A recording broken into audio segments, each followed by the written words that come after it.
Ayan, good morning! Ayan, nag-uulam tayo ng dilis. Nag-prepare ako sa labas guys. Hindi pwede sa loob kasi mabaho dito dry fish. Maaamoy na isang building ito kapag doon tayo sa loob. Kaya nandito ako sa labas.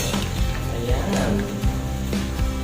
At ayan, magpapasalamat tayo guys sa nagbigay nito ng ating dilis na niluluto ngayon kay Ate Tess. Ate Tess, salamat sa binigay mong dilis. Ayan, niluluto ko na lahat. Ayan, sabi mo bibigyan kita bukas kahit coaching ano lang. Yan. Prito ko na. Ayan.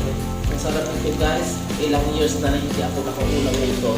Ito ang ulam na talagang kinakaham-taham ko. Ang sarap ito. Sausaw natin sa ginawa natin. Apple cider vinegar na homemade. Ayan, ang sarap. Ayan, mga kapatid. Sarap. Thank you very much sa